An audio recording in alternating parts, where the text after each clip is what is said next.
लोहा और सोना आपस में बात कर रहे थे, तो लोहे ने सोने से सवाल किया कि यार तू सोना है, मैं लोहा हूं। आपस में बातचीत शुरू हो गई। तो सोना लोहे को कहने लगा कि यार लोहार तुझे बनाने के पहले ठोकता पीटता है, सोनार मुझे बनाने के पहले ठोकता। आप पढ़े लिखे लोग हैं, आग में तपा के ठोका जाता है, लेकिन जब तुझे लोहार ठोकता पीटता है तो तू बहुत आवाज करता है, मैं तो चुप रहता हूं, ऐसा क्यों? लोहे ने जो जवाब दिया वो मेरी कविता की जमीन है। लोहे ने कहा तो ठीक कहता है सोने, सोनार पीटता है तुझे लोहे की हथौड़ी से जो तेरी कुछ नहीं लगती, मैं लोहा हूं, मुझे जिससे पीटा जाता है वो लोहा है, और जब अपना अपने को पीटता है तो चीख तो निकलती है। वाह वाह वाह। आप कौन है? मैं वो दिल हूँ जिसे तोड़ा गया, मैं वो हाथ थी जिसे छोड़ा गया, मैं वो आँख हूँ जिसे नम किया हजारों ने, मैं वो बाल हूँ जिसे नोचा मेरे प्यारों ने, क्या बात। मैं वो कान हूँ जिसमें आवाज आती नहीं, मैं वो हूँ जिसका कोई साथी नहीं, मैं वो लब हूँ जिसे वक्त पर बोला नहीं गया, मैं वो राज हूँ जो अब तक खोला नहीं गया। एक बार एक लड़की के घर एक आदमी आया।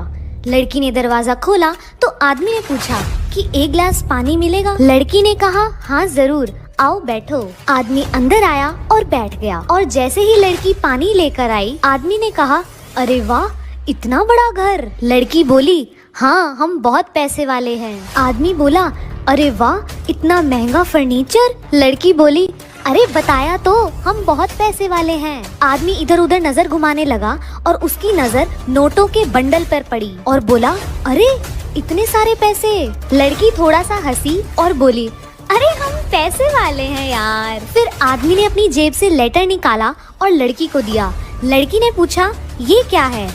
आदमी बोला अरे हम इनकम टैक्स वाले। एक बार चार आलसी दोस्त साथ में बैठकर खाना खा रहे थे। उन्होंने जैसे ही खाना खाया तो सब एक दूसरे की तरफ देखने लगे और बोले कि भाई नमक कुछ कम सा नहीं लग रहा। तो सब बोले कि हाँ भाई नमक तो कम लग रहा है। अब बात आई कि नमक लेकर कौन आएगा। अब क्योंकि चारों आलसी थे तो कोई जाना भी नहीं चाह रहा था। तभी एक दोस्त के दिमाग में आइडिया आया कि भाई एक काम करते हैं, जो सबसे पहले बोलेगा वही नमक लेकर आएगा। ये आइडिया लगा सबको बहुत अच्छा, इसीलिए चारों दोस्त अपने मुंह पर ताला लगाकर बैठ गए और वेट करने लगे कि सबसे पहले मुंह किसका खुलता है। ये चारों इतने बड़े डीठ थे भाई के बिना खाना खाए ही सो गए, लेकिन बोला कोई नहीं। अब जब सुबह उठे तो फिर से वही बवाल चालू कि पहले कौन बोलेगा। ऐसे ही करते करते इनको हो गए 4-5 दिन और बिना खाए पिए ये सारे हो गए बेहोश। जब 4-5 दिन से घर से कोई बाहर नहीं निकला तो पड़ोसियों को शक हो गया और वह दरवाजा तोड़कर अंदर आ गए, और इन लोगों को देखकर उनको लगा कि ये तो मर गए। इसीलिए वह इन सबको अर्थी पर बांधकर जलाने के लिए ले जाने लगे। जैसे ही लोगों ने पहली अर्थी उठाई तो वो बंदा चिल्लाकर बोला कि भाई मैं जिंदा हूँ, और यह सुनते ही बाकी के दोस्त तुरंत बोले सबसे पहले बोला तू अब जा नमक ले।